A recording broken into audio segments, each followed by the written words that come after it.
Donald is an emeritus neurosurgeon at the Royal Adelaide Hospital and a clinical professor of neurosurgery at the University of Adelaide. In tonight's speech, he will give background to neurosurgery in South Australia, early operations here, and he will mention three fine South Australians in Hugh Cairns, Leonard Linden and Trevor Dinning. Donald's been honoured twice, first in 1994 when he was made a member of the Order of Australia for his services to handicapped children, and that was upgraded in 2004 to an Officer of the Order of Australia for his services to neurosurgery and neurotrauma. Donald, it's my great pleasure to invite you to address us this evening.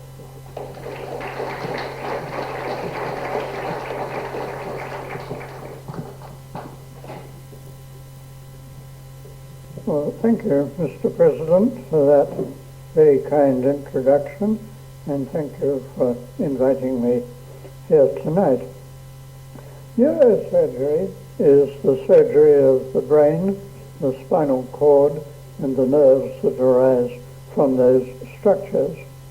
Modern neurosurgery, as we know it, is a science-based branch of surgery done by people with special knowledge and special skills, and in that form it's only about a century old.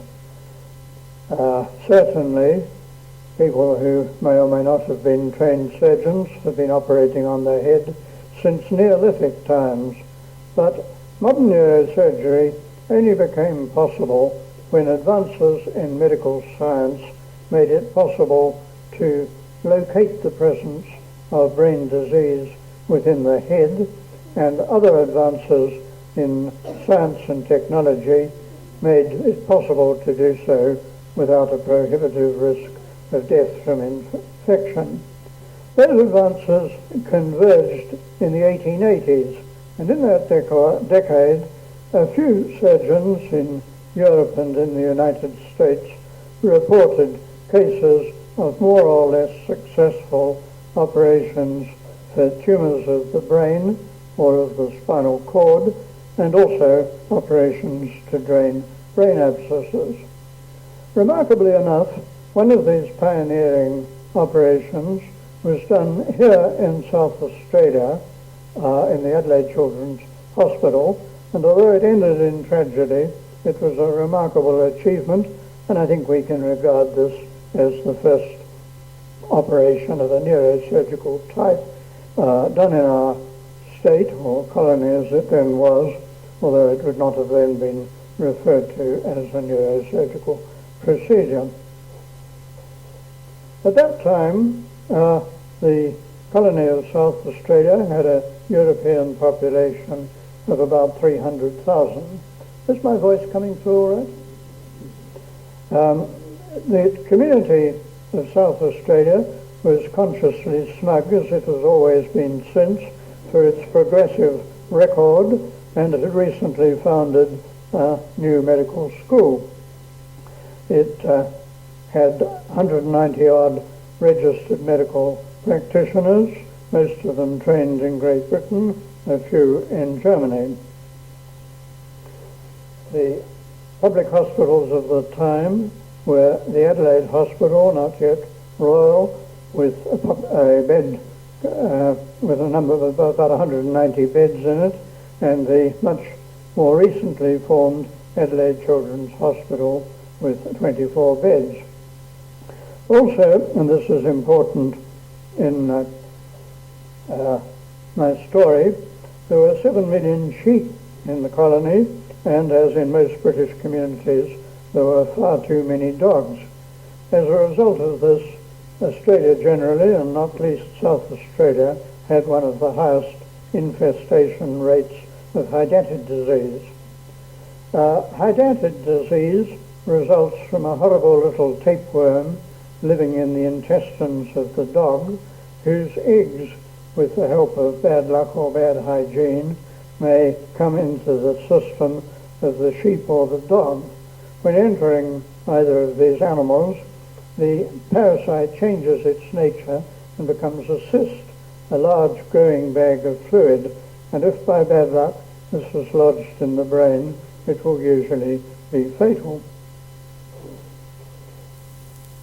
On 17th of November, a little boy, whom I will call PB, was brought to see Dr. Joseph Virchow with a complaint of headaches and convulsions. Joseph Virchow, who was at that time aged 37, was one of the leading medical practitioners in the colony.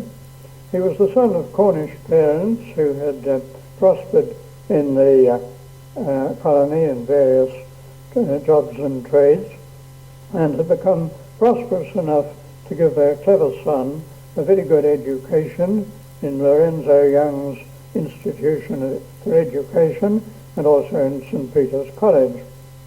With this behind him, he'd gone to London and had entered the medical school of St. Bartholomew's Hospital, where he had received an excellent medical education and he had achieved outstanding success. He had attained a doctorate of medicine, unusual at that time, at least in England, and he had also obtained the fellowship in the English College of Surgeons. Like most colonial medical practitioners, he carried out both as a physician and as a surgeon, and he was well qualified to do so. After examining his young patient, who was aged 10 years, he had consulted another physician, somewhat older than himself. This was Dr. Davies Thomas, originally a Welshman who had been educated in London at University College Hospital, and again had done brilliantly in his medical qualifications. He had migrated to Australia and had been very successful.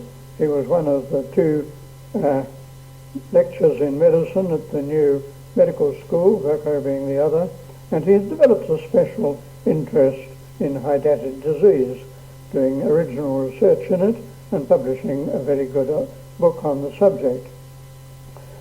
Both Virchow and Thomas seem to have diagnosed PB's complaints as being due to a hydatid cyst in the right frontal lobe of the brain. This was a remarkable diagnosis, and I would like to say something about how they came to this conclusion. PB's symptoms were, as I've said, headache over 5 months. He had a weakness of the muscles of his left face and arm. He had signs of raised pressure within his head on examination of his eyes. And when he was shaved, it was seen that he had a smooth bulge in the right frontal region. It was on the basis of these signs that the diagnosis was made, and it would not have been possible to make this diagnosis before 1863. In that year, a French surgeon had located the faculty of speech in the left frontal lobe of the brain. Little PB had no speech problems. And after that initial discovery, British and German scientists had established that the posterior frontal lobe of the brain, in a long strip which I've marked there in the diagram, controlled the movements of the opposite face, arm and leg. And PB's left-sided weakness clinched the effects of functional disturbance in the right frontal region. The signs of raised pressure were diagnosed by the presence of changes in the nerves of the eyes, which Virchow and Thomas, certainly Virchow, were skilled in examining with the ophthalmoscopes of the time.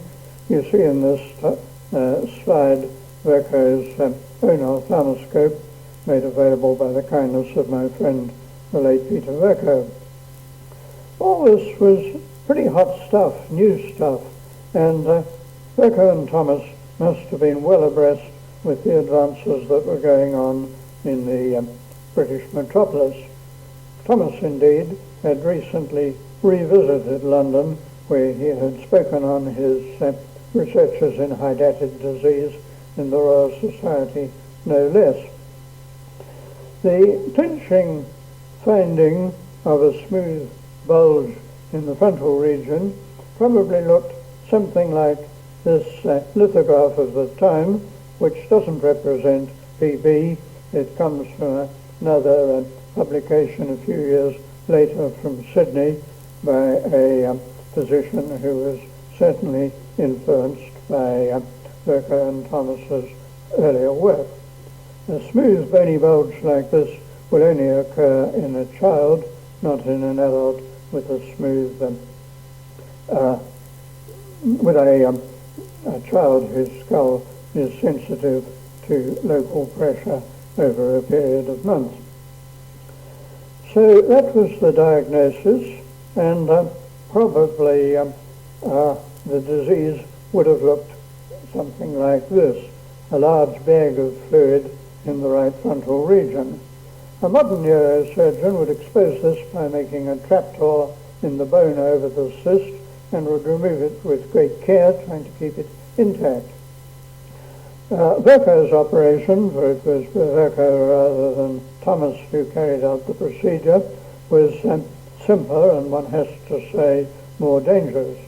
He made first a hole in the skull under ether anaesthesia using a hand drill called a trephine, possibly one like that on the left, made of iron, brass and ebony, or possibly, if he was very up-to-date, one of the new nickel-plated steel trephines which were coming into use then because they were easier to sterilize. He then removed the cyst, which burst as he was coming out and which was shown to contain many baby cysts. Tragically, as I've said, the little boy died some 4 days later, but it was nevertheless a remarkable achievement both to locate and to remove this dangerous lesion, and very naturally Virchow published it in the Intercolonial Medical Journal a few months later. At that time there were other surgeons in Adelaide prepared at need to operate on the head, and these statistics from what is now the Royal Adelaide Hospital show a remarkable increase in the number that was performed after 1887, I think very probably stimulated by Virchow's case, which was widely publicized. And it's interesting to see how this interest in brain surgery could arise in what was, after all, a small and very distant corner of the British Empire. Undoubtedly, personalities were important. Virchow and Thomas would have been remarkable people in any community, and there were other persons of great capacity in the little medical faculty which was now beginning to meet in what is now the Mitchell Building. Other forces that I think stimulated this upsurge in interest in brain surgery were the excitement and the adventure of forming a new medical school. I say that because there were a great outpouring of interesting papers around this time on many subjects. Also important was the imperial dimension. Nowadays it's not usual to speak of the British Empire without some denunciation of imperialism, but at that time the empire was a marvelous intellectual republic, at least for English-speaking people, and it made it possible for bright colonial boys to go to the metropolis, if they were educated enough, to study the advanced sciences of the time, a time in which Britain was leading the world in medical sciences. Conversely, ambitious Englishmen, Scotsmen and Welshmen, as Thomas was, could come to the colonies, work and do interesting research in the new universities, and if necessary, or if they so wished, go home without losing their skills or losing their reputations, as indeed Thomas hoped to do when some years later he was dying of a brain disease and thought that he would recover and return home.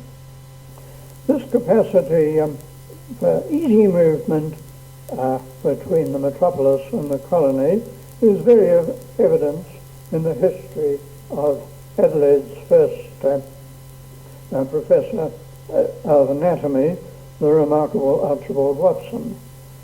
Watson was a colonial boy from a prosperous family, pastoralists in New South Wales. He was educated not in Great Britain, but in Germany, where he went when he was accused of complicity in murder and kidnapping in the South Seas. After his period in Germany, when he supposed that correctly that the fuss about this event had died down, he went to London and continued his studies and also taught anatomy. And in that period, he wrote a wonderful diary of what he saw in the London medical world. I've studied this to try to see whether the ideas that Watson gave to Adelaide, some of which influenced Adelaide's neurosurgeons, came from Germany or from London. There are certainly German phrases in Watson's book, but he was a great linguist who loved to show off his knowledge. It's said that in other writings he identified his female friends in Greek and described what they did in Fijian. And there is, I think, plenty of evidence in these diaries to show that London was the chief formative influence in his ideas on anatomy, and particularly on his ideas in surgery.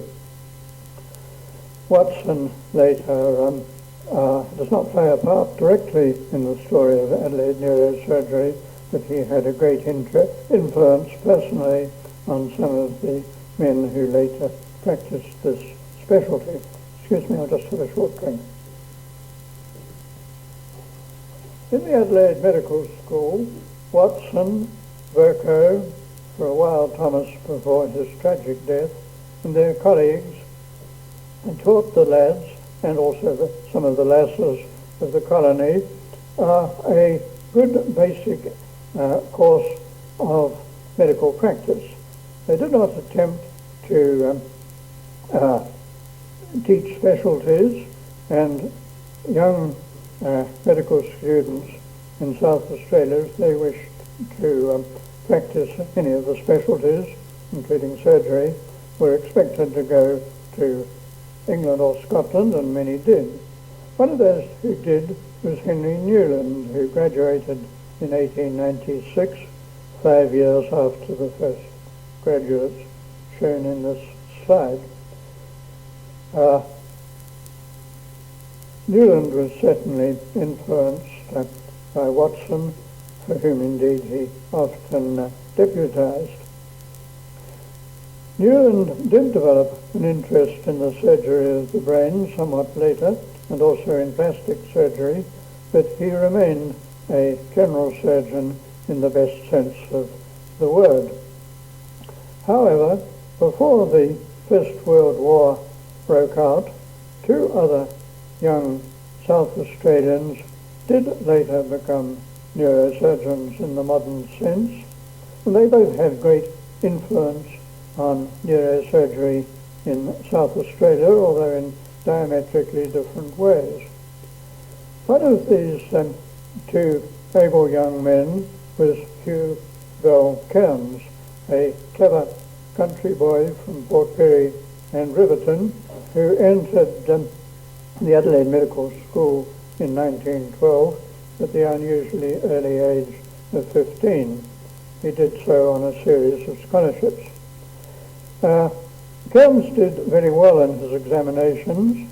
In his 4th year, he took off time to serve in an Australian military hospital in the Gallipoli campaign. And there you see him in this slide on the left, looking young and exuberant. And amusingly, he is wearing what was then called a gore-blimey cap, an army service cap from which the stiffening had been removed, quite contrary to army regulations and to the great annoyance of senior officers, presumably to give a dashing devil-may-care look. Cairns served in the Gallipoli campaign, chiefly in the island of Lemnos, returned after the campaign was over, completed his medical course in 1917 and took a Rhodes Scholarship, another of the imperial linkages to which I drew attention earlier. After the war was over, in which he served again, Cairns went to Oxford, qualified in surgery, and in 1926 he went to Boston, where he studied the most up-to-date possible neurosurgery at that time under the great American neurosurgeon Harvey Cushing. After a grueling year under Cushing, who was something of a slave driver, Cairns returned to London and went on to a stellar career as a world leader in neurosurgery in London, Oxford, and later in the British Army, where he rose to be a brigadier, as you see there, and was instrumental in introducing his fellow South Australian Flores product of penicillin to the treatment of brainworms. Cairns never returned to Australia apart from a short visit in 1948 when I was first privileged to meet him, but he never forgot his Australian roots, and he gave a strong and special welcome for Australians who wished to study neurosurgery, particularly in Oxford, as many did. He retained almost to his death his gratitude personally to Watson for what he had been taught. The other neurosurgeon from this time was slightly older than Cairns, born also in 1896, but entered the medical school in 1914. His later career, to a remarkable degree, followed that of Hugh Cairns, whom he certainly admired. He did very well in his studies. He also took off time in his 2nd year to serve in Gallipoli, and he also obtained a Rhodes Scholarship. When he went to Oxford, he studied neurosciences under the great Oxford physiologist Sir Charles Sherrington, but he returned to Adelaide thereafter and practiced at first general surgery in collaboration with his older brother-in-law, who was Henry Newland. However, in 1929, he took the step of converting, in effect, to neurosurgery. He went overseas, first to London, where he studied under his friend Cairns, and then to Oxford, to Boston, where he saw a good deal of Cushing's work.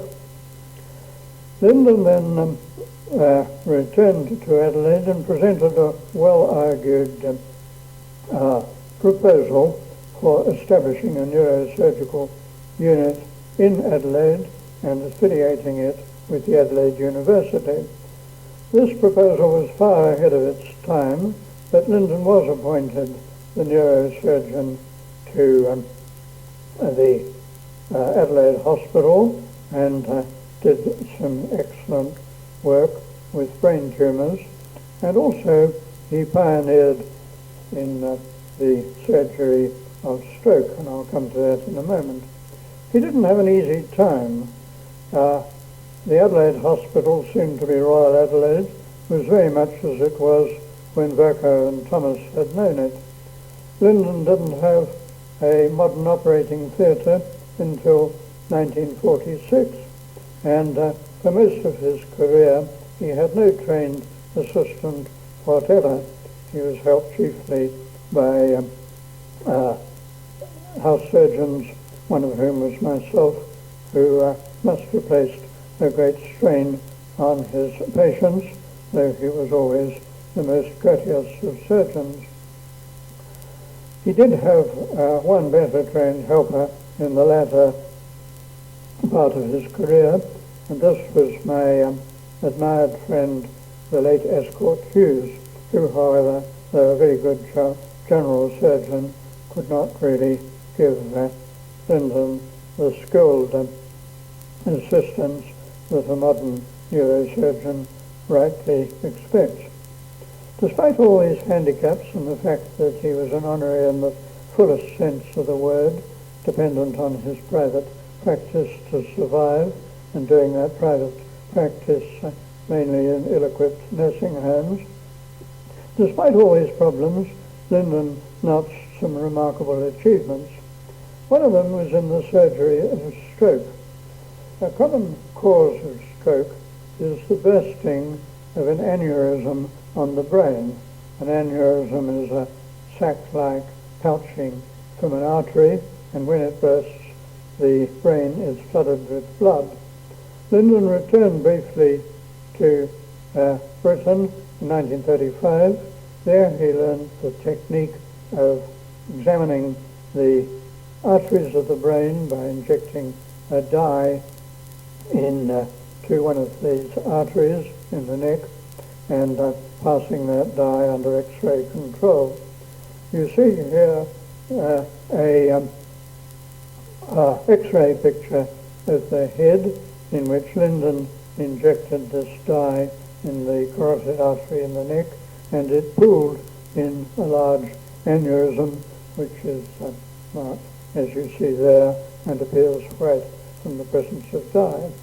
Lyndon was probably, though not certainly, the first Australian to do these tests, and he was certainly the first Australian to go on and cure an aneurysm by tying the feeding artery in the neck. Remarkably, his patient lived for something like 40 years. Lyndon was a delightful chief and an excellent surgeon, but it wouldn't be true to say that he was innovative, nor is there any possibility that he would have been an innovative, research-minded neurosurgeon under the conditions in which he worked. All this changed, however, in 1953, when his successor as Chief of Neurosurgery in what was now the Royal Adelaide Hospital took over. This was my friend and admired former chief, Trevor Dinning, usually known as Jim.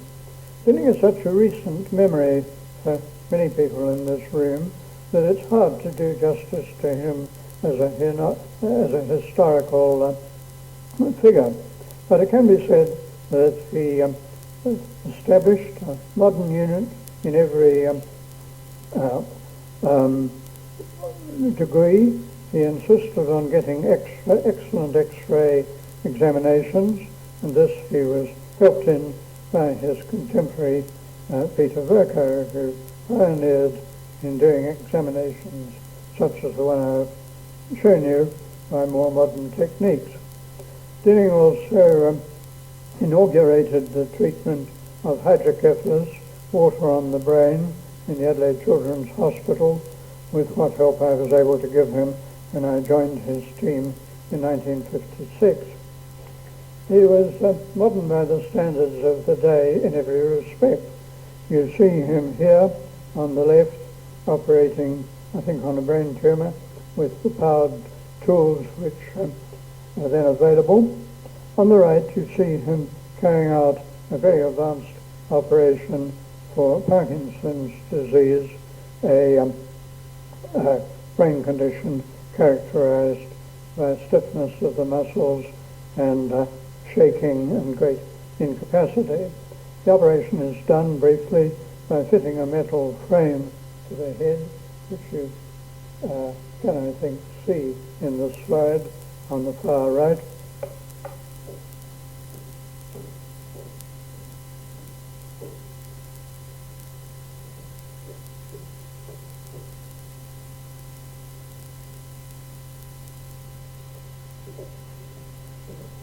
And having aligned on the target in the depths of the brain, a needle was introduced to,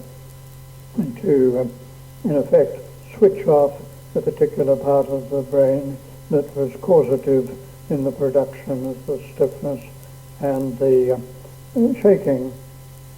I had myself begun some of this work. Dinning took it over in the 1960s, and with much better results and with a better technique. He did some of his work with collaboration from the Department of Electrical Engineering in the University of Adelaide, a multidisciplinary collaboration that is taken for granted now, but was very new then. Also in the 1960s, Dinning introduced a systematic plan of managing head injuries in all parts of the state of South Australia and indeed beyond it. Many neurosurgeons before him, including Linden, had operated to relieve clots of blood pressing on the brain, such as you see in the left-hand slide. But Dinning's particular achievement was to organize systematically treatment of this kind throughout the state, arranging for patients to be brought in urgently by air transport. You see on the right, and I don't think it's very easy to see in this slide, green patches scattered over the state of South Australia. These represent where accidents, particularly road accidents, occurred, causing bleeding within the skull and requiring treatment as urgently as possible. The operations done at that time in this slide were done by Dinning's pupils. It represents cases treated in the 1980s after his retirement, but it was Dinning's wisdom and his administrative capacity that produced that system. He was particularly interested throughout his career in head injuries, and he gave great encouragement to those who rehabilitated brain-injured persons, particularly physiotherapists, but also speech pathologists and others. Dinning was the son of a great headmaster. Do I have time for another 10 minutes? Dinning was the son of a great headmaster, and he himself loved teaching and was a splendid teacher. This rather charming picture has been said to symbolize his paternal relationship with younger men and younger trainees. The symbolism should not be carried too far, however, because Dinning's charming daughter Nadia, who is a vet, told me that after this picture was taken, she personally castrated all those 3 lambs. Dinning's trainees were, in general, successful, and he had a great reputation for picking and training the right people. Some of his trainees have achieved very well in South Australia, in Great Britain, in New Zealand, and even, in one case, in New Guinea. Lastly, this was perhaps one of Dinning's most visionary achievements. He conceived in 1963 the need to establish a charitable research foundation which would fund research in South Australia. Lyndon had also been interested in research, but in the conditions of his time he did not achieve significantly in that field. Dinning and the people he trained were funded by this foundation. It has functioned ever since. Its first president was Sir Leonard Lyndon, as he became in 1964, and its present president is one of Dinning's most distinguished trainees, and his successor as Chief of Neurosurgery in the Royal Adelaide Hospital, my friend Brian North. The foundation raised funds for all types of research, but brain injury, brain damage, as I have said in this slide, has been its particular role and interest in conjunction with the university department that is now the Centre for Automatic Safety Research, that is perhaps better known in this room than under its former name, the Road Accident Research Unit. A lot has been done, and it was in fulfillment of Lyndon's original vision and Dinning's later vision that the Neurosurgical Research Foundation established a research chair in neurosurgery in the University of Adelaide, of which the first holder was my friend Nigel Jones. This chair of neurosurgery has been and is continuing to be a dynamo, a powerhouse in producing research and also in teaching. Lastly, I have not had time to say anything, as I would have liked to have said, about the relation between Adelaide neurosurgeons and the community which they have served. But this has been a warm and reciprocal relationship from the very beginning. It was the community, and specifically Sir Thomas Elder, which made the Adelaide Medical School happen in 1885, although some support was obtained from the government of the day. It was basically the work of Adelaide people who saw the value of a well-educated medical profession. And this close relation between neurosurgical work and private charity has been present ever since the Neurosurgical Research Foundation was established more than 40 years ago. Many of the donors, understandably, have been those who had personal experience of the tragedy that brain diseases of all kinds, but brain injuries perhaps most obviously can cause. And such people have been some of the most generous donors. Looking ahead and seeing the work that is being done now by the present generation of Adelaide neurosurgeons, I'm sure that this close relationship with the community that they serve will continue as far into the future as one cares to see. Thank you for your attention.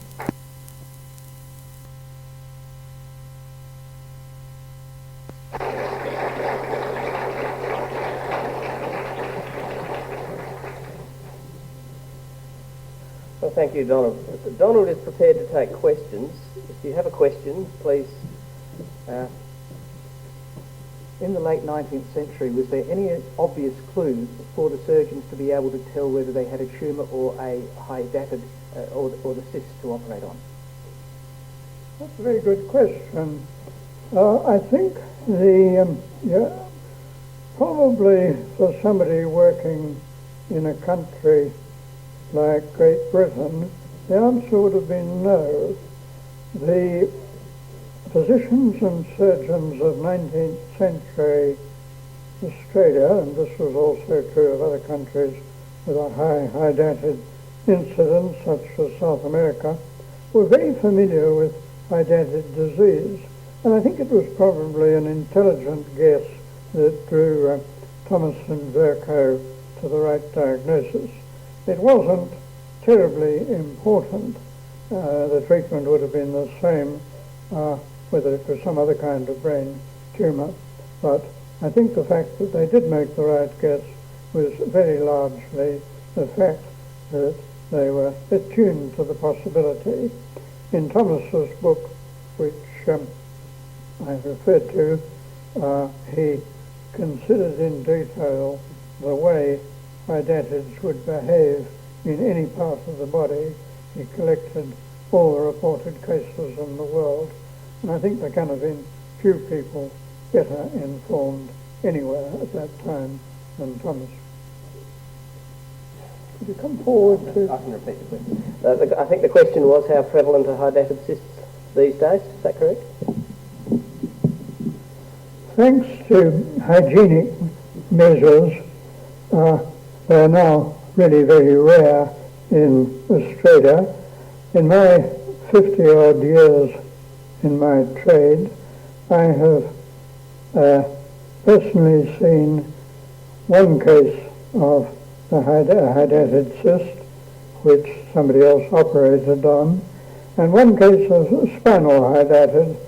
Hydatids, if they get into the spinal canal, are quite horrible. They cause paralysis of the legs, and they're very hard indeed to eradicate.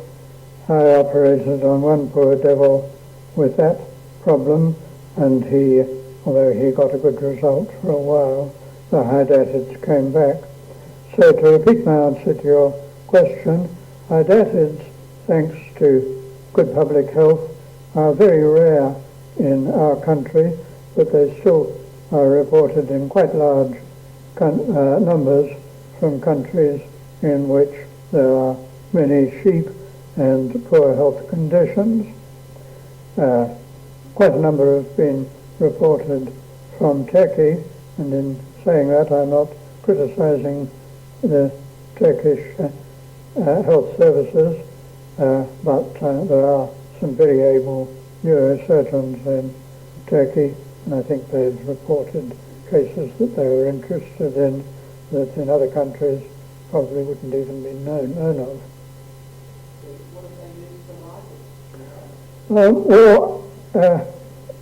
First of all, to comment on people whom we could call neurosurgeons, they were very much aware of the problem that you've described, and they used electric light headlights surprisingly early. As early as 1890, a Scottish surgeon called McEwen was advising everybody to get the electric light, and perhaps rather amusingly, he said that it was not very reliable, but if you had some kind of light source of your own that wouldn't break down, it would be wonderful. But how different life is now. But going back further to earlier surgeons in, let's say, the first half of the 19th century and before that, they tended to use sunlight as much as possible. Theatres were built in which there would be a skylight or a high window, and that was really the best they could have. Certainly. I think I mentioned that modern neurosurgeon turns a trapdoor of bone, and that is replaced by the trapdoor itself. At the end of the operation, it's put back in place and secured with wires or little plates. That has been standard treatment in neurosurgery for a surprisingly long time. It was introduced by a German surgeon in the 1890s. The procedure that I described is used by Virchow in drilling out a disc of bone. When that had been done, it was often necessary to enlarge the hole made by the drill by biting away the bone with appropriate instruments. And that would leave a hole in the skull, which, except perhaps in young children in whom the bone might go again, that hole would remain. But it wasn't as disabling as you might suppose. Certainly people who were so mutilated, let's say, were at risk if they had a head injury, but the actual bone defect was not really a disability, except sometimes as a cause of head injury.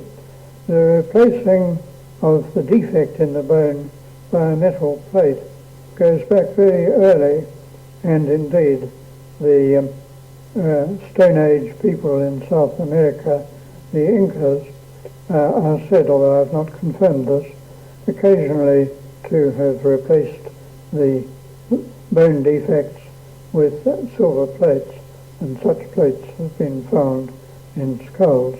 But that, I think, would be a relatively rare event.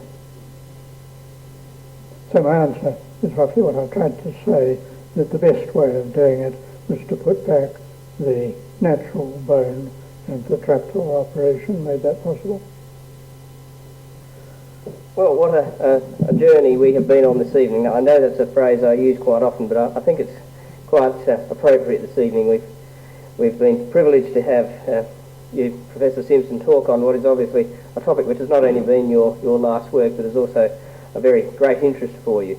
And you have certainly dug back and looked through the case notes and compared others and looked at the work of your colleagues to come up with what is a very complete picture of what is a very important part of South Australian medical history. And as you've so rightly pointed out, so many people, and maybe people here and maybe in the future, some of us will be very grateful for the great work of those men.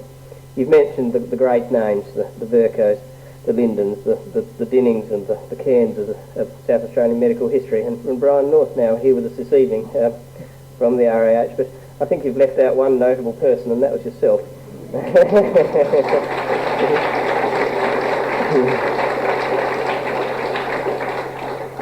So congratulations on a wonderful presentation, thoroughly researched, and as has been evidenced, very well received by the members here this evening. I have no doubt that you'll receive many compliments and many more questions over supper, and I'd like to present you with a small token of our appreciation.